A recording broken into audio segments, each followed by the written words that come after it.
பிரியமானவர்களே, பள்ளிக்கூடம் என்பது எந்த ஒரு மனிதனும் பள்ளிக்கூடத்தில் சென்று பாடங்களை கற்றுக்கொள்ளக்கூடிய இடம்.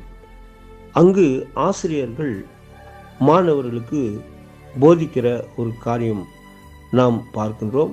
அவைகளாலே ஞானம், அறிவு, திறமை, ஆற்றல், விவேகம் மற்றும்படியான வாழ்க்கையிலே வாழும்படியான எல்லா முன்னேற்றத்துக்குரிய அறிவுகள் அங்கு நமக்கு உண்டாகிறதை நாம் அறிவோம்.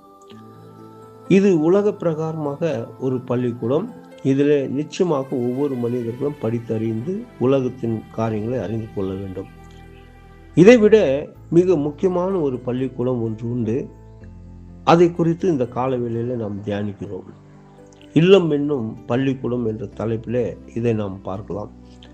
பரிசுத்த வேதாகமத்தில் நீதிமொழிகள் 4ஆம் அதிகாரம் 3-4 வசனங்களை வாசிக்கிற வேளையில், நான் என் தகப்பனுக்கு பிரியமான குமாரனும் என் தாய்க்கு மிகவும் அருமையான ஒரே பிள்ளையுமானவன்.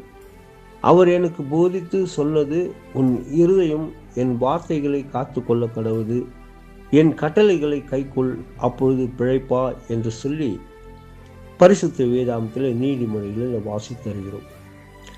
நீதிமானின் இல்லம் தேவனால் ஆசீர்வதிக்கப்பட்டது. நீதிமொழிகள் 3ஆம் அதிகாரம் 33 துன்மார்க்கருடைய வீட்டில் கர்த்தரின் சாபம் இருக்கிறது, நீதிமான்களுடைய வாசஸ்தலத்தை அவர் ஆசீர்வதிக்கிறார் என்று. தேவ பராமரிப்பில் இருக்கும் அந்த இல்லம் அன்பின் உறைவிடம், பரலோக வெளிச்சத்தின் இருப்பிடம், தூய வாழ்வுக்கான பள்ளிக்கூடம் என்பதாகும். இல்லத்தை போன்ற சிறந்த வாழ்க்கை பாட கல்வி நிறுவனம் ஒன்றும் இல்லை. இல்லத்தின் பெற்றோர் இருவரும் குடும்பத்தின் கல்வி பணியில் ஈடுபட வேண்டும். நீதிமொழிகள் 1ஆம் அதிகாரத்தில், இவைகளால் ஞானத்தையும் போதகத்தையும் அறிந்து புத்திமதிகளை உணர்ந்து விவேகம், நீதி, நியாயம், நிதானம் என்பவைகளை பற்றி உபதேசத்தை அடையலாம். இவைகள் பேதைகளுக்கு வினாவையும் வாலிபருக்கு அறிவையும் விவேகத்தையும் கொடுக்கும். என் மகனே, உன் தகப்பன் புத்தியை கேள், உன் தாயின் போதகத்தை தள்ளாதே. அவைகள் உன் சிரசுக்கு அலங்காரமான முடியும், உன் கழுத்துக்கு சரப்பணியுமாய் இருக்கும் என்று பரிசுத்த வேதாகமத்தில் நாம் வாசித்து அறிகிறோம். இல்லத்தின் பெற்றோர் இவரும் குடும்பத்தின் கல்வி பணியில் ஈடுபட வேண்டும் என்பது மிக முக்கியமானது. தாத்தா, பாட்டி ஆகியோர் இதில் நல்லதொரு பங்கை ஆற்ற முடியும். இக்கல்வி கூடத்தில் சிறப்பாக பயிற்றுவிக்கப்படும் பிள்ளைகள் பிற்கால வாழ்வில் பிரகாசிப்போராக விளங்குவர். திரும்பி பார்த்து பெற்றோரையும் வாழ்த்துவர்.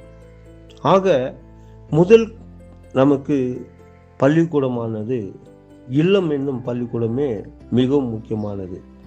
அங்கு நாம் பெற்றுக்கொள்கின்ற எந்த ஒரு அறிவுரைகளையும் வாழ்க்கையிலே நம்முடைய ஜீவனத்துக்கு அது மகா பெரும் வெளிச்சமான ஒரு அறிவுகளாக இருக்கிறது.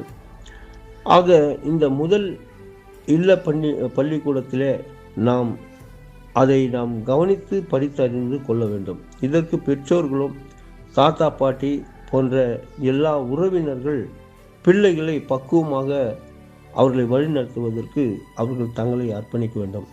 இதற்கு அநேக ஆலோசனைகளை பரிசுத்த வேதாகமத்தில் நமக்கு குறிப்பிடப்பட்டுள்ளது.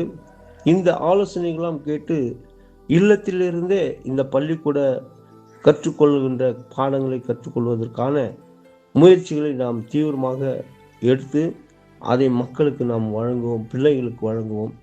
நிச்சயமாக சமுதாயம் ஒரு பிரகாசமுள்ள சமுதாயமாக இருக்கும். அதே நேரத்தில் பொதுவான பள்ளிக்கூடமும் நமக்கு மிகவும் அவசியமாக இருக்கிறது.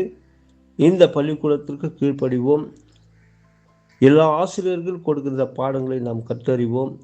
வாழ்க்கையிலே எல்லாவற்றிலும் முன்னேறி வருவோம்.